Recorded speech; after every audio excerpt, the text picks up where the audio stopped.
Es kann natürlich nicht eine Serie über The Chosen auf LiveNet geben, ohne dass nicht der Mann auch mit dabei ist, wo wir jetzt mit ihm verbunden sind. Das ist der Sam Urech aus Wetzikon. Ehemals war er ja now.ch-Kolumnist und auch bei LiveNet. Und er hat unter anderem auch diesen Artikel geschrieben über The Chosen, wo er geschrieben hat, die wertvollste TV-Serie aller Zeiten. Also wirklich ein bekennender Fan von dieser Serie. Schon ein Zeitchen reden wir über das, Sam. Und jetzt auf Ostern her eben tun wir da eigentlich das ins Zentrum rücken auf LiveNet. Was begeistert dich so an The Chosen?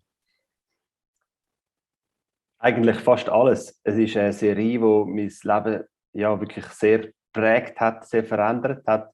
Wenn ich jetzt etwas rausnehmen müsste, ist es sicher die unglaublich liebevolle Art von Jesus, die witzige, also ja, humorvolle, freche Art, die unkomplizierte Art, aber vor allem die liebevolle Art, die mich sehr begeistert. Das ist einfach eine Form, wie Jesus gezeigt wird. Das heisst nicht, dass er genau so war, wie es in Chosen dargestellt wird, aber es ist für mich horizonterweiternd zu sehen, immer wieder zu sehen, wie Jesus dargestellt ist und dass er möglicherweise so war oder ähnlich.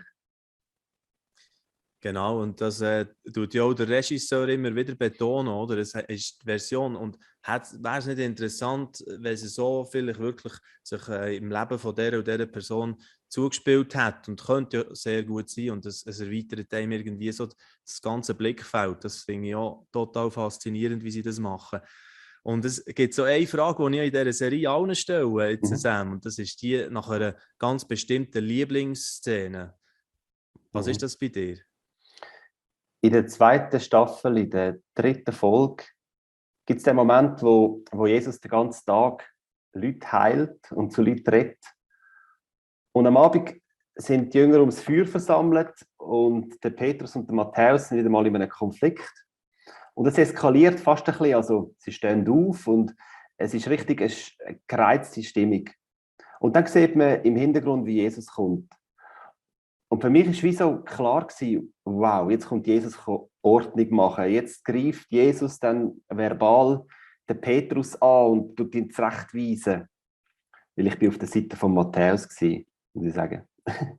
Und danach, ja, ist wie so menschlich, okay, das passiert jetzt. Aber Jesus kommt immer näher und man merkt, wie unrund er läuft und müde, wie müde er wirkt. Und als er dann auf der Höhe war von dem Feuer und von den Jüngern, hat er einfach nur gesagt, good night. Und ist weitergelaufen ins Zelt hinein, abgehockt und ist einfach fertig mit den Kräften. Die Jünger haben alle gespannt geschaut, was jetzt passiert. Die Mutter, die Maria, ist aufgestanden und ist Jesus helfen, die Schuhe abziehen. Hat ihm geholfen, ins Bett liegen. Jesus sagt dann den Satz, was würde ich nur ohne dich machen, zu ihr. Er betet dann sein Gebet, das er am Abend betet und schläft ein. Und die Stimmung hat sich komplett verändert am Feuer.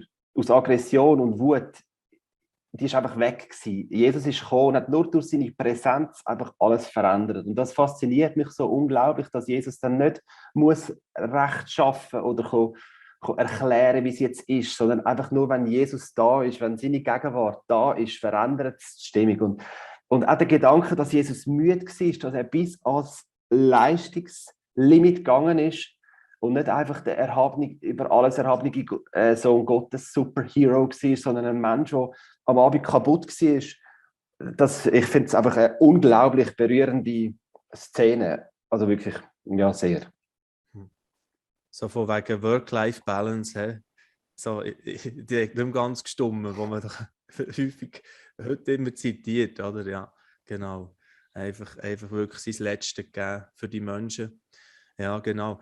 Und jetzt ist ja die zweite Staffel Anfang da. Wie ist es so auszuhalten, wenn man so zwischen einer Season 2 und Season 3, die jetzt kommen soll, sich befindet?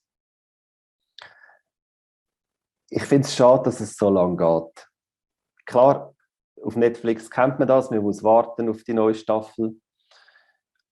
Aber es ist schon so, dass jetzt das letzte Mal, als ich eine Folge Chosen habe geschaut, das ist Monate her und das ist wirklich sehr weit weg jetzt auch. Und ja, ich hätte mir gewünscht, dass es ein bisschen schneller weitergeht, weil klar, ich komme auf Social Media ein bisschen mit über, was da gerade passiert, was die so erleben beim Drehen. Aber ja, ich möchte, dass die Geschichte von Jesus weitergeht. Und das fehlt mir. Ja. Ich freue mich, wenn dann irgendwann bald einmal die 3. Staffel kommt und hoffe, dass dann die 4. bald hinten kommt und man nicht wieder ein halbes Jahr wartet. Es ist ja lustig, wenn man das so hört von dir. Freue mich, wenn die Geschichte von Jesus weitergeht. Oder? Und eigentlich ist sie ja natürlich schon längstens zugänglich, verfügbar und so. Aber logisch, ja, die ist schon verstanden. Und das ist ja auch ein Thema, das ich mit dem Dave Wörle am allerersten Beitrag oder im ersten Video hat thematisiert. Darf man das so, also hypen jetzt so um eine Serie? Am Schluss ist es einfach eine Darstellung, eine mögliche. So würde ich sagen. Ich denke, es ist ganz wichtig, dass man sich dem bewusst ist. Es sind Amis, die das verfilmen und es ist nicht die ganze Wahrheit und Jesus ist nicht genau so gewesen. Vielleicht ist sogar etwas drin, wo schadet, kann sein. Aber das ist mir eigentlich nicht so wichtig, weil ich gehe in dieser Haltung dran an. Ich weiss, da sind Menschen dahinter, die das filmen, aber ich glaube, es ist sehr, sehr viel Sagen auf dieser Serie und ich denke, es ist viel Jesus, der uns gut tut, das mal so zu sehen. Also, ich bin aufgewachsen in einer ein bisschen strengen Freikirche und ich habe ein Jesusbild bekommen, das doch ganz anders ist als jetzt das von Chosen in der Zwischenzeit. Aber in den letzten Jahren, bevor der Chosen gekommen ist, habe ich immer wieder das Gefühl gehabt, Jesus ist anders, als ich ihn kennengelernt habe. Und Jesus ist viel liebevoller und viel lässiger auch drauf. Und dann kommt der Chosen und plötzlich sehe ich sehr vieles in dieser Serie, wo ich Jahre zuvor schon dachte, so könnte es sein. Und das hat mir einfach gut getan. Aber wenn ich natürlich jetzt voll nur noch auf den Chosen setze und sage, so ist Jesus, dann denke ich, wird es gefährlich. Aber alles Gute ist auch immer gefährlich, also für mich ist das kein Problem. Aber ja, klar, es gibt auch in diesen 2 Staffeln gibt es für mich Momente, wo ich finde, das ist jetzt ein bisschen krass dargestellt oder das ist jetzt übertrieben. Das hat es auch gegeben, ja. Ja, okay, ja, das können wir schon auch noch sagen. Das ist mir auch so gegangen.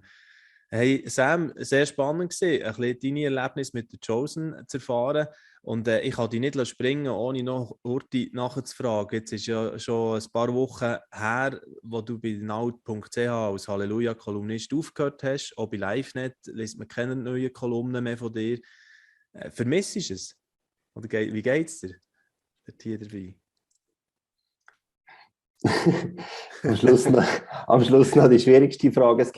Es gibt Teile, die ich vermisse, ja. Es war eine lässige Zeit gewesen. Es gibt Sachen, wo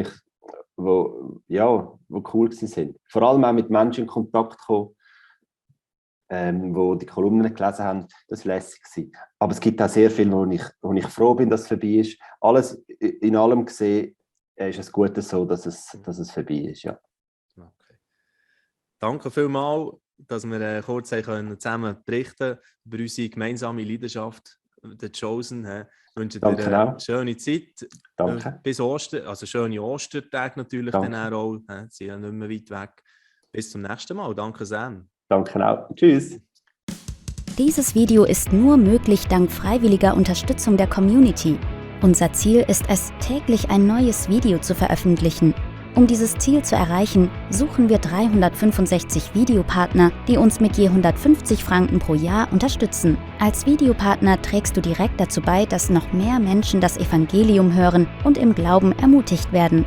Melde dich jetzt als Videopartner an unter www.livenet.ch/Videopartner.